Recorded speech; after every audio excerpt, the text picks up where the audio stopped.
왜냐하면 그 정보를 미리 알고 있던 대한민국 군경 합동 수사단 그리고 합동 간첩단 그 대방첩사에 의해서 격침됐습니다. 그래서 이 사태가 드러났습니다. 김종태는 북한에 4차례를 오고 갔습니다. 그리고 김일성과 면담하고 수백만 달러의 당시 자금과 권총 등 무기와 무전기를 받았습니다. 그리고 이들이 하려고 했던 것은 북한의 지령에 따라서 대한민국을 전복하려고 했었습니다. 그 밑에 김종태 밑에 있던 친구가 당시 책임 비서였던 신영복입니다. 그리고 신영복에 의해서 포섭된 자가 당시 서울대 학생이었던 박성준입니다. 그리고 박성준에서 포섭된 자가 우리 나중에 후일 대한민국 총리를 했던 한명숙입니다. 나중에 책임 비서였던 신영복은 무기징역을 받았고 박성준은 15년형을 받았습니다. 신영복은 사상 전향서를 썼지만 자기가 말지에 나와서 자기 생각은 한 번도 통역당 사태와 바꾼 적이 없다고 이야기했습니다. 이것까지가 조선일보의 보도입니다. 다음요. 당시 통역당 기관지에 나온 겁니다. 1964년도입니다. 다시 말하면 지금 68년도에 이게 지금 들통났지만 통역당이 정식으로 만들어진 건 64년도입니다. 64년도에 민족의 태양 김일성 장군께서 교시하신 주체의 당 창건 방침을 받들고 다시 말하면 김일성의 지령대로 남한 정복을 위해서 통일혁명당을 만들었다는 것을 자기들 기관지에 그대로 쓰고 있습니다. 다음요. 이게 지금 조직도입니다. 북한이 만들었습니다. 북한이 직접 지도합니다. 그리고 거기에 통일혁명당 당수 김종태가 있습니다. 지금 북한에는 김종태 사범학교가 있습니다. 김종태 기념 공장이 있습니다. 그리고 그 밑에 책임 비서였던 이문규와 그 밑에 신영복이 있습니다. 신영복은 민족해방전선을 지도하는 사람인데 서울대 정치학과를 나온 엘리트입니다.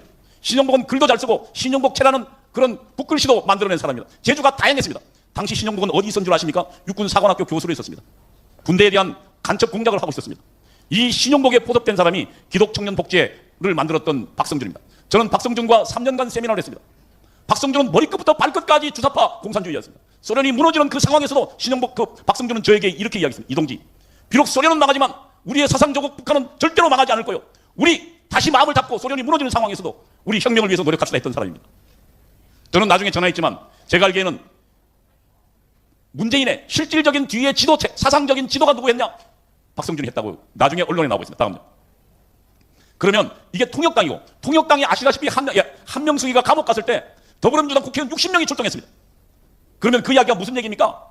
대한민국의 야당의 상당수는 통일혁명당을 자기 지도선으로 삼고 있다는 얘기입니다. 그리고 이제 이석기 공작에 대해서 보겠습니다. 이석기는 민족민주혁명당 간부 출신입니다. 다음요. 1989년 7월 북한은 간첩을 난파시킵니다. 윤택님이라는 간첩입니다. 윤택님은 나중에 이 난파 간첩 성공으로 북한의 차관까지 올라갔습니다. 이 윤택님이 김영환이라는 자를 만납니다. 그리고 김영환이 윤택님의 지시를 받고 92년도에 서울대학교에서 민족민주혁명당을 창당합니다. 다음요. 지금 민족민주혁명당은 1999년도 9월 달에 그 전모가 밝혀집니다. 다시 말하면 맨 처음에 창당 기시는 89년도였고 그리고 92년도에 창당했으니까 어떻습니까? 지금 이재명이가 당시에 변호사가 되고 성남지에서 활동하던 시기가 1995년도입니다. 그러면 지금 이 옆에 있는 이석기가 민족민주혁명당의 경기도 책임자로 활동하던 시기가 92년도부터입니다. 이재명은 변호사가 되자마자 성남지역에서 당시 이석기의 활동 근거지가 성남입니다. 성남지역에서 성남 시민의 모임이라는 걸 만들었는데 그때 함께한 사람이 누굽니까? 이석기입니다.